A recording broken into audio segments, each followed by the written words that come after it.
Hello students. आज हम लोग देखेंगे ये फ्रियान किसे कहते हैं। ठीक, फ्रियान क्या है इसके बारे में देखेंगे। तो देखिए, फ्रियान को ही हम लोग CFC कह देते हैं। CFC यानी क्लोरोफ्लोरोकार्बन। ऐसा कोई भी कंपाउंड होगा जिसमें ये क्लोरीन हो, फ्लोरीन हो और कार्बन उपस्थित हो, तो उसी को हम लोग क्लोरोफ्लोरोकार्बन या फिर फ्रियान कहेंगे। ठीक, तो देखिए किस तरीके से इसको प्रिपेयर करते हैं। सबसे पहले तो इसको परिभाषित कर लेते हैं। देखिए, मीथेन व C2H6 यानी कि एथेन के क्लोरोफ्लोरो व्युत्पन्न को ही फ्रियान कहते हैं। यानी इसके जो व्युत्पन्न होंगे, इसके डेरिवेटिव होंगे, उसी को हम फ्रियान कहेंगे। अब फ्रियान को कैसे प्रिपेयर करते हैं, है ना, बनाते कैसे हैं, इसके बारे में थोड़ा सा देखते हैं। देखिए, मेथेन एवं एथेन के क्लोरोफ्लोरो व्युत्पन्न कार्बन टेट्राक्लोराइड, इसका व्युत्पन्न, या हेक्साक्लोरोएथेन C2Cl6, इसी को हम लोग कृत्रिम कपूर भी कहते हैं, C2Cl6 को। इसकी जब स्टीबियम पेंटाक्लोराइड की उपस्थिति में हाइड्रोजन फ्लोराइड से अभिक्रिया करवाते हैं तो फ्रियान या CFC प्राप्त होता है। एग्जाम्पल जरा सा देखिए, यहाँ समझिए। एग्जाम्पल देखें किस तरीके से प्रिपेयर करते हैं। देखिए, जो मीथेन एथेन के क्लोरोफ्लोरो व्युत्पन्न को, जैसे अगर हमारे पास यहाँ पर ये मीथेन है, CH4 है, तो सबसे पहले क्या करते हैं कि क्लोरीन के साथ रिएक्शन करवा के हम CCl4 बना लेते हैं। CCl4 बना लेते हैं। कैसे बनेगा? और यहाँ से पूरे H रिप्लेस हो जाएंगे, तो H और Cl क्रिया करके ये HCl बना देंगे। जितना H यहाँ रहेगा उतना HCl का अणु प्राप्त होगा, 4HCl। और देखिए, अब यहाँ 4Cl है और यहाँ 4Cl है, तो यानी कि 4 4 8, यानी यहाँ 4 2 जा 8, बैलेंस कर लेंगे। ये जो CCl4 प्राप्त हुआ, इसी का देखिए यहाँ रिएक्शन करवाते हैं। यहाँ CCl4 का ही रिएक्शन HF के साथ करवाएंगे in the presence of stibium pentachloride. ये उत्प्रेरक है। तो CCl3F ये बना, क्योंकि एक Cl यहाँ से रिप्लेस हो जाएगा, वह H से क्रिया करके HCl बना लेगा, और CCl3 बचा और एक वैलेंसी कम हो गई कार्बन की, तो उसके स्थान पे ये फ्लोरीन जुड़ गया, तो ये CCl3F मिला। ठीक, इसको वास्तव में करेक्ट कर लीजिएगा, तो CFCl3 आप लिखते हैं इसको। ठीक, CFCl3 लिखते हैं। अब नामकरण इसका करते हैं। तो फ्रियान 11 कैसे आया, ध्यान दीजिए। कार्बन और फ्लोरीन को काउंट करके नहीं करते इसमें। इसकी देखिए, इसके नामकरण करने के भी कुछ नियम हैं। इसको X मानते हैं, इसको Y मानेंगे और इसको Z मानते हैं। X जो है वो कार्बन का नंबर है, Y जो है ये क्या है, Y यहाँ फ्लोरीन तो है, लेकिन Y यहाँ ध्यान दीजिए, फ्लोरीन का नंबर देखकर नहीं किया जाता, यहाँ हाइड्रोजन का नंबर ले लिया जाता है, और हाइड्रोजन में वो भी +1 कर देते हैं। जैसे देखिए, अगर X क्या है, यहाँ X बराबर क्या है ये समझिए। X बराबर है C-1। ठीक, इसी तरीके से नामकरण करेंगे। अब जब C-1 हो गया तो कार्बन एक है इसमें CFCl3 में, अब एक है, एक में से एक निकालेंगे तो 0 हो जाएगा। नामकरण जब करेंगे तो ये 0 हो गया। अब Y क्या लिखेंगे? Y देखिए, Y होता है H+1। H इसमें है क्या, कहीं CFCl3 में नहीं है, तो H 0 है, 0 में +1 करेंगे तो 1 हो गया। ठीक, अब Z जरा देखिए क्या है। Z यहाँ पर XYZ यहाँ तो लिख दिए हम लोग, लेकिन यहाँ पर अब क्या करेंगे कि यहाँ हम लोगों को नंबर लिखना होगा, और वो भी किसका नंबर लिखना होगा, तो देखिए यहाँ पर दिया है ना, फ्लोरीन परमाणु की संख्या। वास्तव में XYZ जो है फ्लोरीन का नंबर है। ठीक, एक्स बराबर क्या है, अभी आपको बताए थे C-1 है, C-1 ये एक्स, तो ये कितना आ जाएगा, 0 आ जाएगा। और वाई क्या है, वाई जो है यह H+1 है। तो अभी अगर हम लोग CFCl3 का लिखना चाहें तो क्या होगा, आप खुद समझिए। तो ये हो जाएगा H+1, H तो इसमें एक भी नहीं है, मतलब 0 है, तो 0 में 1 करेंगे तो कितना हो जाएगा, 1 हो जाएगा। ठीक, जेड क्या है यहाँ समझिए, जेड जो है यह फ्लोरीन का नंबर है, तो फ्लोरीन यहाँ 1 है, तो नंबर ऑफ फ्लोरीन आप कह सकते हैं, तो यहाँ फ्लोरीन 1 है तो वो 1 हो जाएगा। यानी इसका अगर नामकरण करेंगे तो 0 को तो लिखने की ज़रूरत नहीं, तो फ्रियान 1 यानी फ्रियान 11 इसका नामकरण हो जाएगा। ठीक, यही बातें यहाँ बताई गई हैं। नामकरण जानने से पहले थोड़ा सा ये पॉइंट समझिए तो अपने आप समझ जाएंगे। देखिए, फ्रियान का नामकरण जब करते हैं तो फ्रियान के अणुसूत्र में उपस्थित कार्बन, हाइड्रोजन एवं फ्लोरीन परमाणुओं की संख्या का निम्नानुसार प्रयोग करते हुए फ्रियान का नामकरण करते हैं। एक्स क्या है, फ्रियान के अणु में उपस्थित कार्बन परमाणुओं की संख्या से एक कम, मतलब C-1 कर देंगे। वाई क्या है, तो फ्रियान अणु में उपस्थित हाइड्रोजन परमाणुओं की संख्या में +1 कर देंगे। अब जैसे अभी हम लोग इसमें देख रहे थे CFCl3 में, तो इसमें तो हाइड्रोजन एक भी नहीं है, 0+1 करेंगे तो वही 1 हो जाएगा, H+1। और जेड क्या है, फ्रियान अणु में उपस्थित फ्लोरीन परमाणु की संख्या, फ्लोरीन कितना है, 1 है, तो वही आ जाएगा फ्रियान 11। ठीक, समझ गए होंगे। अब देखिए यहाँ समझिए, अभी आपको ये यहाँ पहले ये देख लीजिए, इसके बाद ठीक है, निर्माण अभी देख रहे थे ना, तो नामकरण देखना था, इसीलिए आपको पहले नामकरण बता दिया गया। तो फ्रियान 11 क्यों कहे, आप जानते रहिए, इसलिए कह रहे हैं क्योंकि कार्बन में से एक निकालेंगे तो 0 बचा, वो तो लिखना नहीं है, हाइड्रोजन एक भी नहीं है तो 0+1 इसलिए 1 लिख दिए, फ्लोरीन का नंबर 1 है इसलिए 1 लिख दिए, फ्रियान 11। ऐसे ही फिर से अगर इसका आप HF के साथ क्रिया करवाते हैं, वही स्टीबियम पेंटाक्लोराइड के प्रेजेंस में, तो CCl2F2 बनेगा। ठीक, और HCl ये बाहर निकल जाएगा। अब फ्रियान 12 कैसे नामकरण इसका पड़ा, तो कार्बन तो यहाँ देखिए कितना है, एक है, एक में से आप C-1 करेंगे यानी कार्बन में से एक निकालेंगे, 0 बचा। अब हाइड्रोजन एक भी नहीं है तो +1 करके लिखना है, मतलब 1 आ गया। 2 कैसे आया, F का नंबर 2 है इसलिए 2 आ गया, तो फ्रियान 12 हो गया। ठीक, नेक्स्ट देखते हैं। ऐसे ही C2H6 के साथ अगर आप C2H6 के साथ क्लोरीन की क्रिया करवाएंगे तो क्या बनेगा, C2Cl6 बनेगा, और HCl कितने बनेंगे, 6HCl। क्यों, क्योंकि यहाँ 6H है।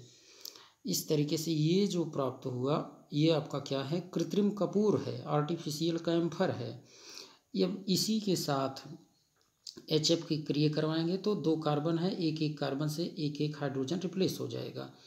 और देखिए C2Cl4F2 बचा, भाई यही बना ही, और 2HCl ये बन जाएगा। अब नामकरण बहुत महत्वपूर्ण है इसका, जैसे देखिए C2F2Cl4 आपने लिखा, तो अभी कैसे नामकरण करते हैं, फ्रियान तो आप लिख ही देंगे, ठीक, फ्रियान आप लिख देंगे।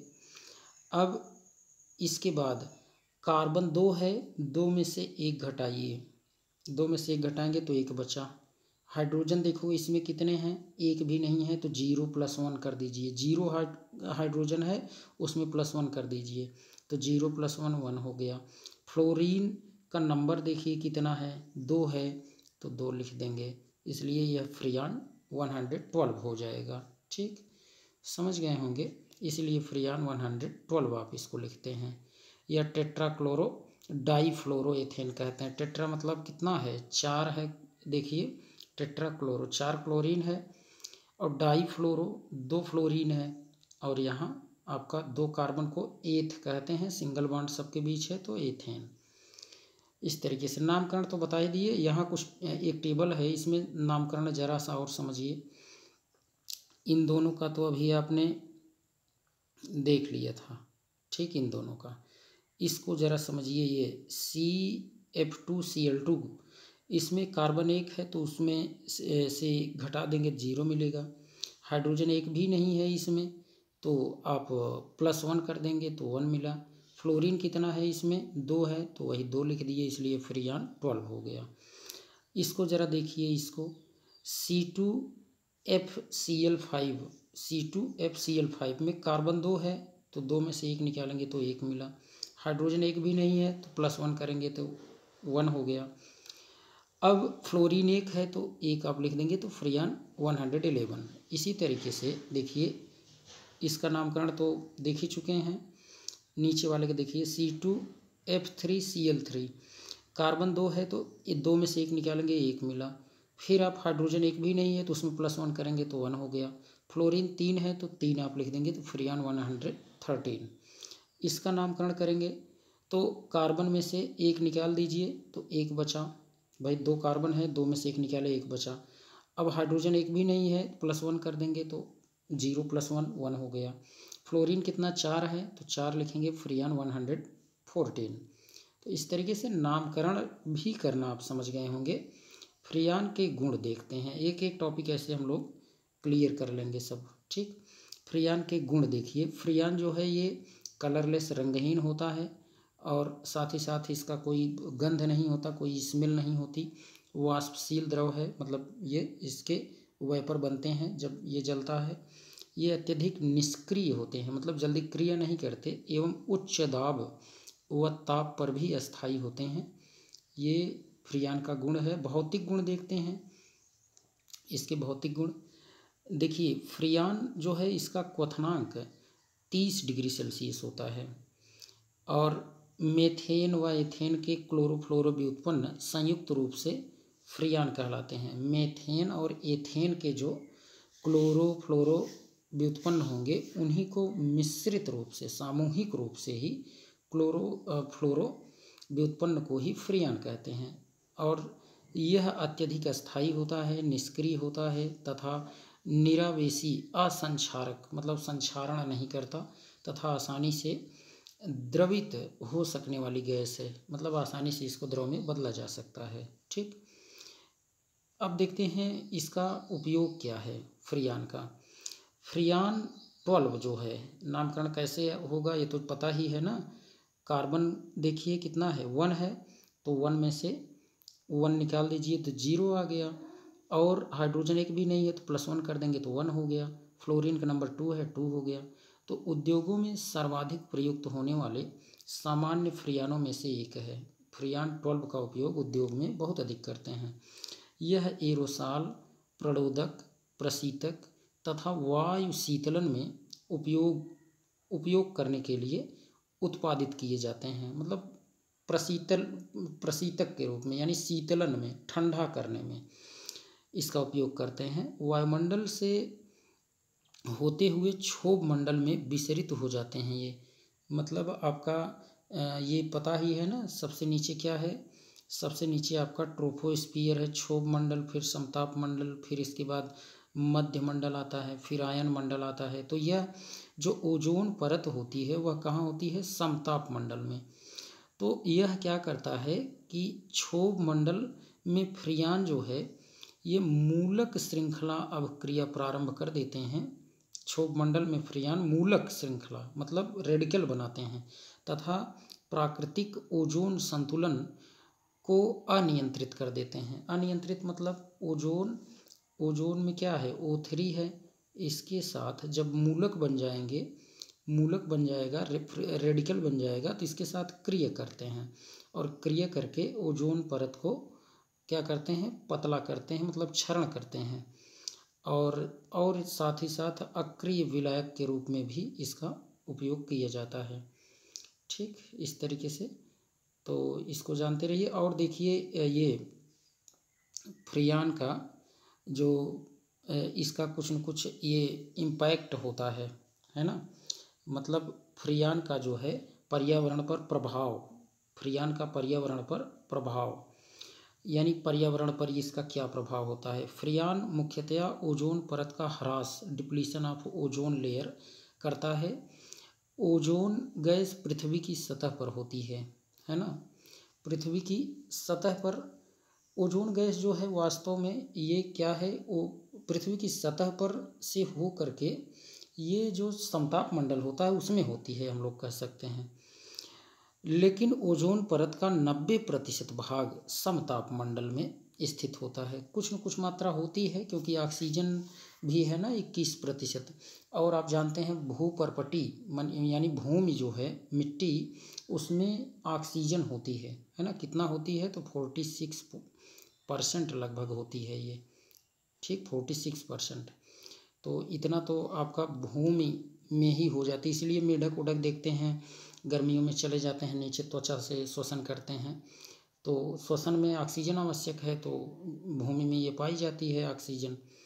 तो इसलिए देखिए है भूमि की सतह पर भी ओजोन है अधिक मात्रा में। लेकिन एक बात ये जानिए कि ओजोन ऑक्सीजन है कितना 46%। ओजोन तो बहुत कम मात्रा में होती है भूमि पर, लेकिन 90% भाग जो है वह समताप मंडल स्ट्रेटोस्फीयर में स्थित होता है। वहाँ यह गैस हमारे लिए जीवन रक्षक का काम करती है, क्योंकि सूर्य के जो प्रकाश है उससे आने वाली जो हानिकारक पराबैंगनी किरणें होती हैं, 95% पराबैंगनी प्रकाश जो होता है उसको ओजोन परत क्या करती है, एब्जॉर्ब कर लेती है, अवशोषित कर लेती है और पृथ्वी के वायुमंडल को बचाने का काम करती है। क्योंकि पृथ्वी पर पराबैंगनी प्रकाश के अधिक हो जाने से देखिए क्या क्या हो सकता है। पहली बात तो ये त्वचा कैंसर, स्किन कैंसर में वृद्धि होने लगती है अगर पराबैंगनी किरणें आएंगी। पौधों की क्षति होगी, है ना। पौधे भी प्रकाश संश्लेषण करते हैं, उनकी पत्तियों को भी नुकसान होगा तो प्रकाश संश्लेषण नहीं कर पाएंगे। और समुद्र के प्रकाश क्षेत्र में प्लावक यानी कि प्लैंकटन की आबादी में कमी हो जाएगी। समुद्री क्षेत्र में आप जानते हैं जैसे बहुत से फाइटोप्लैंक्टन पाए जाते हैं, है ना, एल्गी होती है और वो भी प्रकाश संश्लेषण करते हैं और आप जान रहे हैं ऑक्सीजन का प्रिपरेशन करते हैं। और आँखों में मोतियाबिंद यानी कि ये कैटारैक्ट नामक बीमारी में वृद्धि हो जाएगी अगर अल्ट्रावायलेट रेज आएंगी तो। और इसीलिए ये ओजोन परत जो है क्या करती है, उसको वहीं एब्जॉर्ब कर लेती है, तो इन सब रोगों से हम लोग बच जाते हैं। लेकिन बहुत ज़्यादा जैसे ये फ्रिज का, एसी का, इन सब का यूज करते हैं तो उसमें प्रशीतक के रूप में यही फ्रियान यूज होता है। तो ये सब क्या करते हैं, ऊपर जाते हैं क्लोरोफ्लोरोकार्बन और ओजोन परत का क्या करते हैं, ह्रास करते हैं। तो ये जानते रहिए मानव की प्रतिरोधक क्षमता को भी कम कर देते हैं ये फ्रियान, ठीक। देखिए फ्रियान जो है क्लोरोफ्लोरोकार्बन कम क्रियाशीलता के कारण क्षोभ मंडल में नष्ट हुए बिना समताप मंडल में पहुंच जाते हैं और वहां ओजोन का रिक्तीकरण कर देते हैं, मतलब क्रिया करके वहां खाली कर देंगे, गैप बना देते हैं।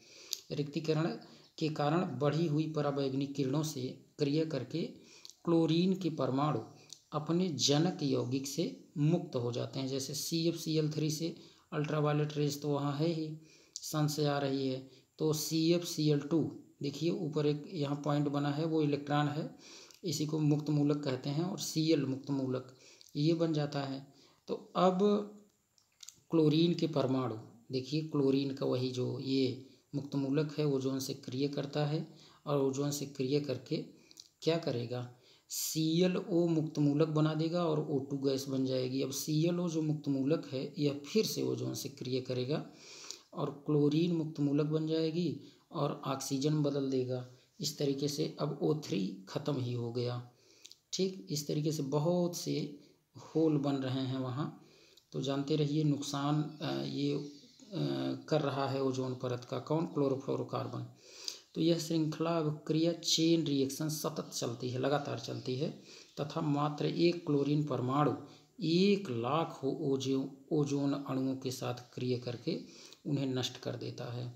और इस प्रकार फ्रियान के कारण ओजोन की ओजोन की मात्रा में, यहाँ मात्रा है, मात्रा में आई कमी से ओजोन परत का अपक्षय यानी डिप्लीशन हो जाता है और पृथ्वी के वातावरण पर इसका दुष्प्रभाव पड़ रहा है। मतलब अल्ट्रावायलेट रेज आ रही हैं और तमाम स्किन कैंसर, मोतियाबिंद, इस तरीके के रोग उत्पन्न हो रहे हैं। ओजोन परत के अपक्षय को रोकने के लिए ओजोन परत को हानि पहुंचाने वाली गैसों का उत्पादन रोकना या न्यूनतम स्तर पर लाना होगा और धीरे धीरे संपूर्ण विश्व में CFC का निर्माण तथा प्रयोग घट रहा है ना। इस पर जो गवर्नमेंट भी है वो सक्रिय है और इसका जो निर्माण है उसको कम कर रही है।